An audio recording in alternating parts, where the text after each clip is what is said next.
Welcome to my passion project, the Wine Vine Talks. Today we have a very special guest with us, Peter Jackson from Whitehaven Winery in New Zealand. Thank you so much for joining us. It's my pleasure. Lovely to be here. Now, Whitehaven has a fascinating history that's sort of linked to its name. Can you tell us about that? Absolutely. We're actually coming up to about 30 years that Whitehaven's been in existence. And the name Whitehaven comes from the fact that Sue and Greg White established the brand back in 1994. They were both in sort of corporate lives in Auckland, which is New Zealand's capital, major city. And they had enough of that and decided to go sailing off through the Pacific, which is something that is quite common for Kiwis to do. Everyone seems to know how to sail in New Zealand. So they went sailing through the Pacific, but there is a hurricane season, and through that time they sailed back to New Zealand and sought shelter in the Marlborough Sounds, which is a lovely inlet, lovely bays and coves, and it's just a gorgeous waterway.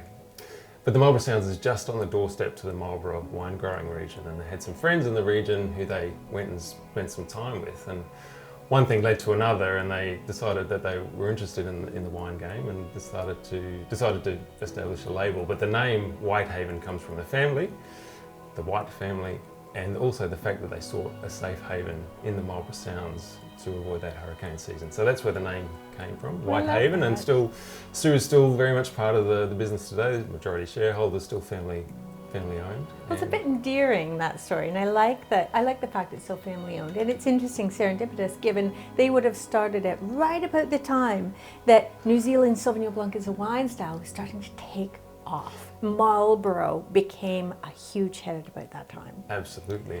See, Marlborough's still relatively young as a wine region, and it was in the sort of late 80s, early 90s where things started to make a name for itself on the international scene, and so Sue and Greg really were able to ride that wave. Yes. Now, originally, it had a very specific taste profile, but since then, decades later now, there's real range of Sauvignon Blanc from Marlborough. Yes, there Now, is that something that you capitalize on with this?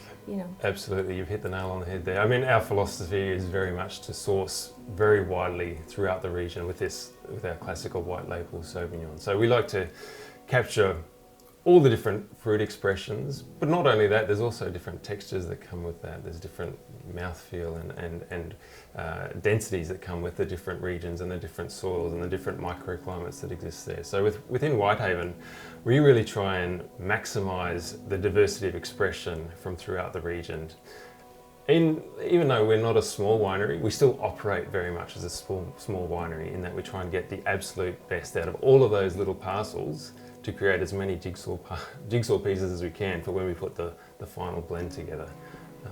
And I think, that's key to who we are, is to try and maximise as much diversity within the region, not be too strong, not be too heavy in any particular area, but really have a broad spectrum, maximise the spectrum of characters and flavours that we can bring into the blend, and then produce a lovely amalgam in our final blend. It's interesting because, that is very difficult to achieve year in, year out, because you'll still need the signature taste profile and taste mouthfeel and so forth. Yes. So that jigsaw puzzle is a new game to play with the same end game year in, year out, and that's your job.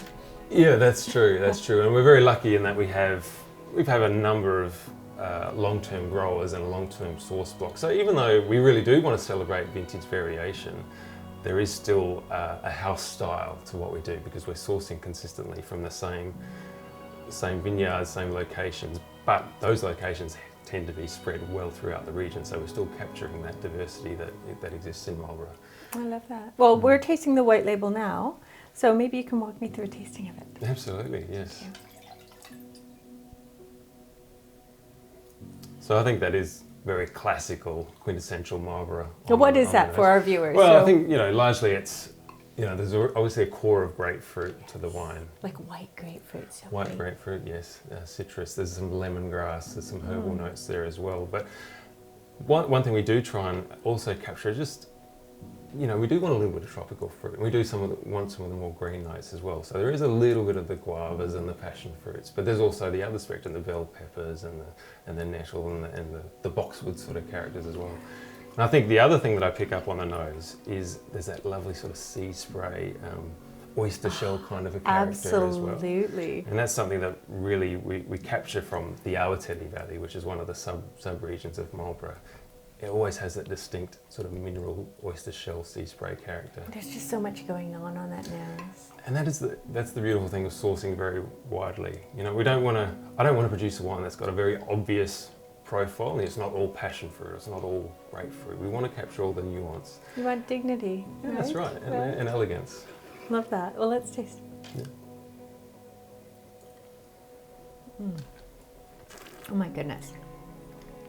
So refreshing, so crisp, not too forward. Yes, it's sprightly if you like, but it's not too fruit forward. There's minerality, there's layers, it cascades with sheer feathery flavors, really. Oh, I love that you're saying that, because that's another thing. We talked about not wanting to be too obvious flavour-wise.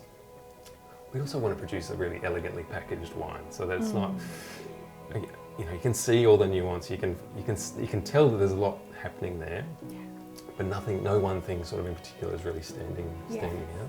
And it lingers. It's very, very long. Yeah. And you know, it's interesting. It's the kind of wine that sure you could sip up on its own, but it's so table friendly. It is. You know, because it's not going to upstage anything you serve with it. No. Which reminds me, you've had this. You know this wine very well. Yeah. What's your favorite thing to pair with it? Oh, I do love seafood with it. What kind of seafood?